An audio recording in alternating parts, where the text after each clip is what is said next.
What is up, fam? It has been a week since I posted a video. It has been a hard week and not the best. I have probably spent most of my week just absorbing everything that happened the last 7 days. Today is Sunday, and it has been 7 days since I've had time to absorb everything that happened. Not only last Sunday, but this weekend was Pride here in Washington. It's Pride Month everywhere. Everybody's celebrating Pride this month. And I got some things to say on it. And this isn't for everybody. And I will preface this by saying this is my personal opinion. This is my personal experience. This does not speak for the entirety of the African American community, the queer and trans people of color community. This does not speak for nobody except for me, because that is the only person I can hold accountable, is me. Last Sunday, 50 people of color, 50 LGBT people of color lost their lives. I attended a vigil. I helped lead a vigil for those people, to bring our community together, thinking that after a week of dealing with healing, that weekend, so Friday and Saturday and Sunday just came, that it would be a moment for me to celebrate, to express, and to be accepted as a queer person of color in our community. It was everything but. This was my first real Pride. I have only been out as transgender for probably a little over a year. And it was my first time being able to attend, to really celebrate the space. And I have never felt so unimportant, unwelcomed, unloved than this weekend. Pride, which is supposed to be the epitome of celebrating my queerness, celebrating our queerness, so that we as a marginalized group can take in and breathe in everything that it means to be queer, especially this time around, thinking that we would be given more space, that we'd be allowed to speak more, that our voices above all else would be prioritized. And that wasn't the case. At my own personal Pride, there was 15 minutes taken, maybe total. 15 minutes to talk about the events that happened at Pulse. At no point during the time I was there did I hear those names read off, because they needed to be read off. There was a vigil put in place on Saturday, a shrine, an altar for people to go and pay their respects. Pay your respects doesn't mean step on their names. Your respects does not mean take a selfie, post it on Instagram, and then claim that you are an ally.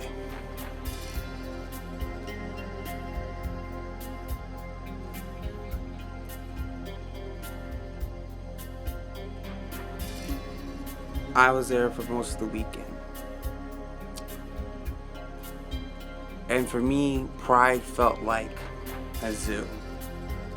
A chance for straight, cis people to come and check out and see what the big deal was about Pride. To give them what it is that they ideally thought Pride was, what they thought it meant to be a member of the LGBT community. That it's all drag queens and rainbows.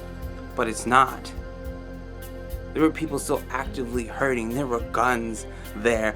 Guns. You gotta be fucking kidding me. Guns not even a week after the events that took place at Pulse.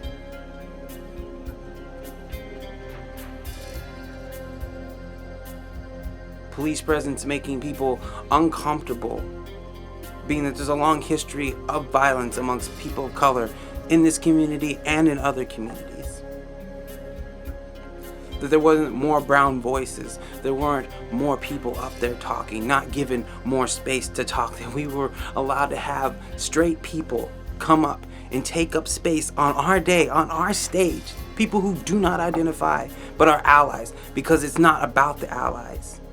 It's not about the friends of LGBT people. It's about LGBT people. It's upsetting for me as a trans woman of color to know that when I go to Pride, it's not made for me. It's made for the people who sponsor the event. It's made to make white people feel safe, to feel like everything that they've done, that it's a celebration for them. It's not a celebration for us. Us who in the community are impacted the most, and of all weeks, it was showcased that we don't matter. Take your 15 minutes to weep, but we have a show to put on. You don't feel comfortable? Then make your own space, but we're also going to take that space as well. Speak out about how you feel about the community and where it's going, and let it be known that your community will be affected. I don't know all the details about everything that went down in Pride, but I heard from my community. I ran into other people of color during Pride, and not a single smile was seen on faces. People feeling uncomfortable, people holding their kids, clasping their kids' hand, people scared and piled in the corner. There is a huge park, and do you know where you see most of the people of color? 2 booths that had people of color at them because they didn't feel welcome. Booths selling shit, selling flags and selling goods and handing out information for other organizations around, but nobody celebrating, nobody appreciating, nobody reaching out and trying to make those people feel welcome. And I'm ashamed to say that I spoke at Pride. And I spoke on the bathroom bill, but I felt like after I did it, thinking that there was going to be more diversity, there were going to be more speakers, people talking about the issues, people bringing these things up, reminding people where we came from, that Stonewall was a thing, that people of color are a thing, that trans people of color are in danger these days, and none of that's brought up. The fact that there are plenty of people of color in this community, and probably communities all over Pride, who can speak, but they're only allowed a bit of time. Why are we allowed time? Why aren't we just given it by default? It's not something that we need to earn or like... I don't know. I don't know what the correct answer is or how to fix it. All I do is I see a problem. I see a problem and I want it fixed. I want to find out what it is I can do, what it is you can do to fix these problems, because they are legitimate problems. This weekend I seen white fragility in full peak. People coming up to people of color, telling them they should be ashamed of themselves for taking up space during the parade. People saying they felt unsafe because brown bodies were taking up spaces. Shaming youth for speaking out, for using language that wasn't family friendly. None of this shit's okay. Nobody wants to hear that. Nobody wants to have that hard conversation. And it's not only at Pride, it's every day. Even here in the YouTube community, white allies speaking for people of color. Not sharing spaces. The YouTube LGBT community. I like to think that I follow a fair amount of LGBT people on YouTube. I can maybe count on my hand 5 that I've seen say a single fucking word about Orlando. And when they do bring up race, it's to further their channel, to show what a good ally they are. Look at how diverse they are. They let space be given on their channel and that platform. They have the privilege of being able to have this space, to afford better equipment, to afford the editing equipment, to do these things. And they can allow that space for other people of color. That when it's mentioned and brought up in comments, that people are attacked for it. Saying, well, there's all these things that limited it. But yet, you have the audacity to reach out to the community and ask that community for help. To pay for your Patreon. To talk about the shit you're gonna do at VidCon. You, as an LGBT member, have a responsibility. And people aren't gonna like this. This video is probably gonna get fucking hated on left and right. But this conversation needs to be had. What do we need to do? What do you need to do? We are all a part of the fucking problem. I don't even like the word ally anymore. Ally feels like a word that's not meant for us to let us know that you are somebody who was in it with us. It feels like a word that you say to show people that you're doing the work. But are you? Are you out here helping people of color? Are you contributing to microaggressions? Because I can guarantee you, my Saturday at Pride was nothing but fucking microaggressions. White people touching my hair. People talking to me about, because I'm light-skinned, that I'm supposed to sympathize with white people. About how other people of color are acting. That I'm, quote-unquote, one of the good ones. Listening to drag queens make jokes about transgender women. Watching my culture be appropriated when I see a white drag queen with fucking dreads. And I'm not supposed to be upset. I'm supposed to take a joke. I was told I need to learn to take a joke. Because that's what they want. They want you to smile. They want you to smile, that big smile, and be that friendly black person that they need in life. They want you to be their Will Smith. I don't want to do that anymore. I feel ashamed that a lot of times I contribute to that because I want to have these conversations. Calling somebody racist a lot of times in the past for me has felt like it immediately eliminates the conversation. I can't have a conversation with a white person about their microaggressions or them doing racist acts. If I use the word racist, if I tell them they are wrong, something they have done is wrong, immediately the conversation is null and void. Nobody wants to have that conversation. And is that cool? Is that right? Is that where we're going right now? Like, I don't want to be one of those people that people are like, I don't want to be called a Tumblr warrior because I'm not a Tumblr warrior. I don't want to be immediately silenced because I'm using words like microaggressions and safe space and people of color and other words that people associate with these things being problems because they're not. The problem is all this other shit. I have been brown for a long fucking time. And all of these things are problems. All these things need to be fixed. We need to have these conversations. We need to make Pride be about people who are in that community, not about making it a family-friendly zone where white people can come and straight people can come and they can have a good time. It's not about them. 363 days out of the year is about them. Shit is safe for them. It's not safe for us. The body count this year alone proves that fact. There's over 100 dead brown babies right now that identify somewhere along that rainbow, and nobody's talking about that blood being spilled. Instead, we're here to celebrate. The fuck is there to celebrate? Tell me, what the fuck is there to celebrate? Because I don't see shit.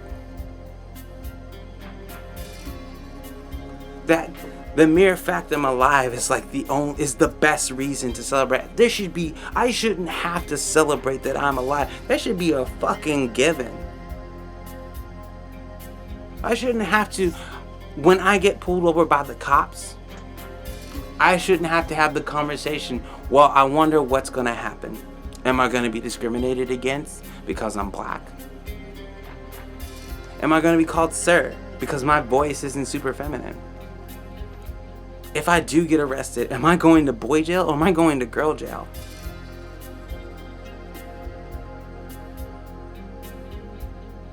When I go to get groceries, I shouldn't have to hold onto my bag a little tighter. I shouldn't have to consider buying a fucking gun. These are things that I have to deal with on an everyday basis.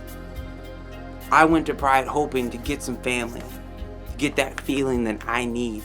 To remember that I'm not alone. That there's many of us. And that we all understand one another. But there was none of that. There was none of that. Instead, it was me feeling uncomfortable, sitting in a corner with a bunch of other people of color, trying to enjoy ourselves, while every 15 minutes trying to look out, seeing where the cops is at. seeing the God hates fags people line up and seeing several black people get up and try to stand up and make sure they don't put their hands on nobody. To see that pride's still going on and that pride didn't stop. Pride didn't stop. Nobody acknowledged it. Everyone just acted like nothing happened. It hurts. It's unnecessary. The conversations that we need to have. So, down here in the comments section, have this conversation with me. What can we do to make pride better? What can we do to take back pride? Because when I came into the community, I was under the understanding that pride was for us. It was meant to celebrate our existence, to express ourselves fully, not to put on a show for everybody. Why feed into the stereotypes? Why is it only about gay men? Why don't the rest of us have value? Why am I a fucking threat? Why is the moment I don't come along and seem like the everyday happy motherfucker that I'm a fucking problem? When I call you out on it being a problem? Why is it when people in my community who are leaders for people of color are getting shamed, feeling bad because they try to speak out about issues? I can't. You can't tell me and force me to believe that like any of that's okay, that they need to apologize. It's not okay. And I need everyone to appreciate and see where it is I'm coming from. Am I crazy? Am I just talking out of my ass? Like, tell me, are we wrong? What is it that we're doing wrong? What is it that you're doing wrong? I don't have all the answers. I don't have a degree in this shit. I just know when I go out, I feel unsafe. I know when I talk to other people of color, they don't feel safe. They don't feel welcome in spaces. I go and attend a bunch of meetings around town for LGBT organizations. Do you know how many people of color I see in those spaces? One, and that's me. What is it like in other cities? What is it like in other towns that have smaller LGBT communities, or even larger cities that have huge LGBT communities, and there's maybe like 2 or 3 people of color holding it down? That's not even a priority on the list to make space. It is the point of privilege. You want to be an ally and you have the privilege, you need to make space. And making space doesn't mean taking time out of your day to talk about those issues. It means yielding that floor to people who know about those issues, who live those issues, who live those experiences. So don't come and talk to me about how you're feeling, about how this is fucked up and how people of color just need to learn to have better conversations and how we should be grateful that the time was yielded to us. No. Them days is over. This is a call to arms. And real talk, this is what this is, fam. It's a call to arms. I'm not gonna let pride do this to me no more. This is my first, and this will be my last, where I feel like when I walk into an LGBT space, I'm unsafe. This will be the last time I get on YouTube and feel like I'm gonna be fucking silenced and treated like shit. And people in my community are gonna be treated like shit for bringing up issues. That our issues aren't gonna matter unless they're gonna get you views. Get the fuck out of here with that. No, normally I end these things by saying love, peace, and chicken grease, but not tonight. Think about what you did. Think about what you can do, and think about how this affects you. People of color, I'm looking out for you, boo-boos. All my white allies, you know what to do. You know how to reach me. Hit me up.